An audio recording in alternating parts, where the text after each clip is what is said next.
where bats flit in the gloaming, where gypsies lodge of nights, and where toads squat under the desecrated altar.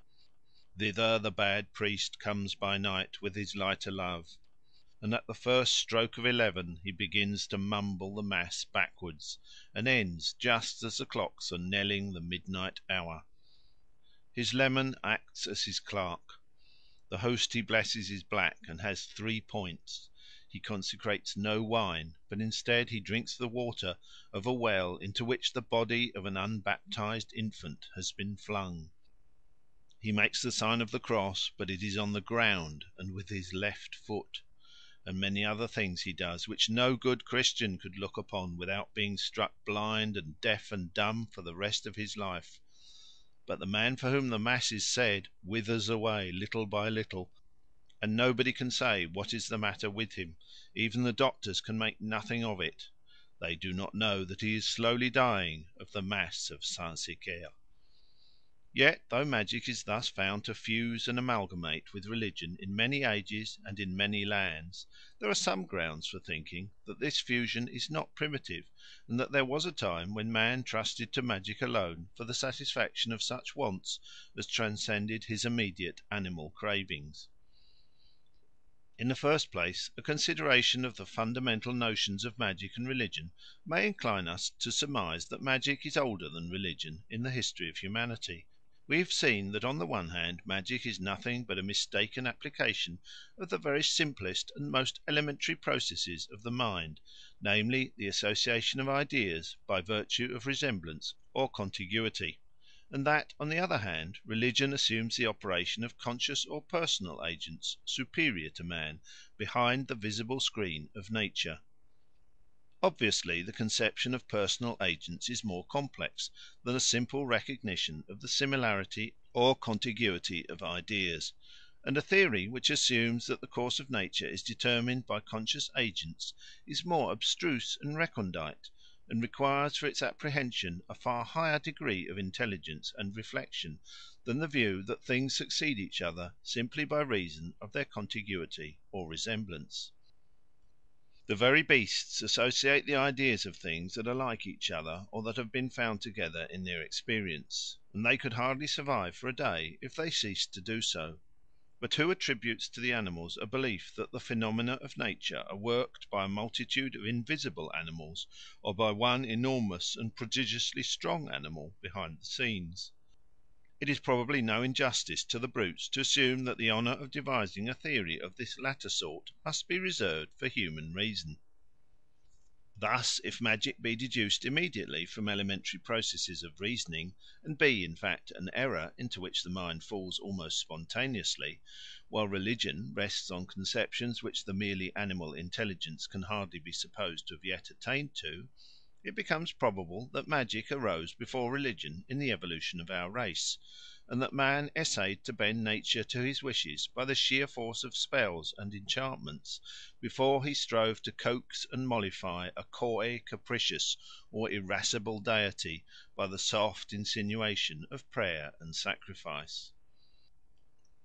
The conclusion which we have thus reached, deductively, from a consideration of the fundamental ideas of magic and religion, is confirmed inductively by the observation that amongst the aborigines of Australia, the rudest savages as to whom we possess accurate information, magic is universally practised, whereas religion, in the sense of a propitiation or reconciliation of the higher powers, seems to be nearly unknown. Roughly speaking, all men in Australia are magicians, but not one is a priest. Everybody fancies he can influence his fellows or the course of nature by sympathetic magic, but nobody dreams of propitiating gods by prayer and sacrifice.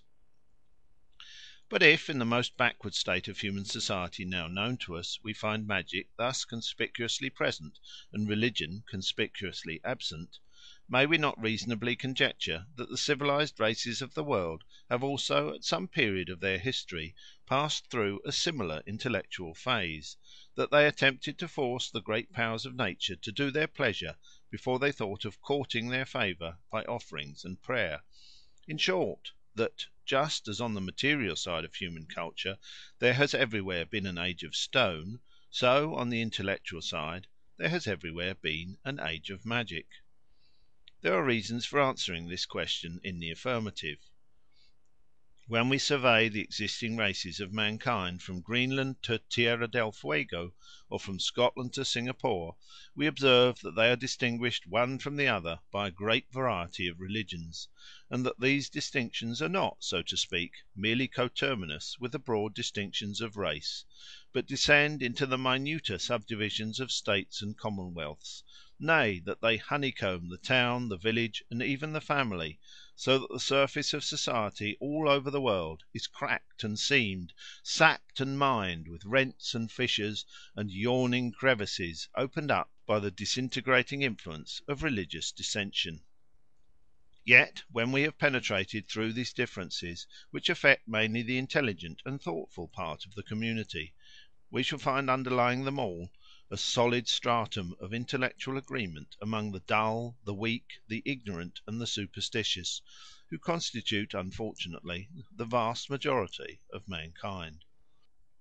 One of the great achievements of the 19th century was to run shafts down into this low mental stratum in many parts of the world, and thus to discover its substantial identity everywhere. It is beneath our feet, and not very far beneath them, here in Europe at the present day, and it crops up on the surface in the heart of the Australian wilderness, and wherever the advent of a higher civilisation has not crushed it underground. This universal faith, this truly Catholic creed, is a belief in the efficacy of magic.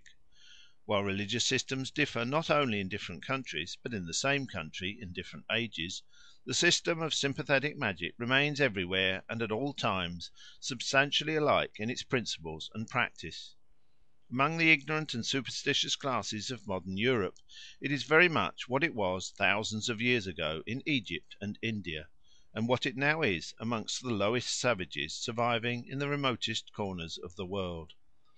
If the test of truth lay in a show of hands or a counting of heads, the system of magic might appeal, with far more reason than the Catholic Church, to the proud motto, Quod semper, quod ubique, quod ab omnibus, as the sure and certain credential of its own infallibility. It is not our business here to consider what bearing the permanent existence of such a solid layer of savagery beneath the surface of society, and unaffected by the superficial changes of religion and culture, has upon the future of humanity. The dispassionate observer whose studies have led him to plumb its depths can hardly regard it otherwise than as a standing menace to civilisation. We seem to move on a thin crust which may at any moment be rent by the subterranean forces slumbering below. From time to time a hollow murmur underground or a sudden spurt of flame into the air tells of what is going on beneath our feet. Now and then the polite world is startled by a paragraph in a newspaper which tells how in Scotland an image has been found stuck full of pins for the purpose of killing an obnoxious laird or minister, how a woman has been slowly roasted to death as a witch in Ireland, or how a girl has been murdered and chopped up in Russia to make those candles of human tallow by whose light thieves hope to pursue their midnight trade unseen. But whether the influences that make for further progress, or those that threaten to undo what has already been accomplished, will ultimately prevail, whether the impulsive energy of the minority or the dead weight of the majority of mankind will prove the stronger force to carry us up to the higher heights or to sink us into the lower depths, are questions rather for the sage, the moralist, and the statesman, whose eagle vision scans the future, than for the humble student of the present and the past. Here we are only concerned to ask how far the uniformity, the universality, and the permanence of a belief in magic, compared with the endless variety and the shifting character of religious creeds, raises a presumption that the former represents a ruder and earlier phase of the human mind, through which all the races of mankind have passed, or are passing, on their way to religion and science. If an age of religion has thus everywhere, as I venture to surmise, been preceded by an age of magic, it is natural that we should inquire what causes have led mankind, or rather a portion of them, to abandon magic as a principle of faith and practice, and to betake themselves to religion instead. When we reflect upon the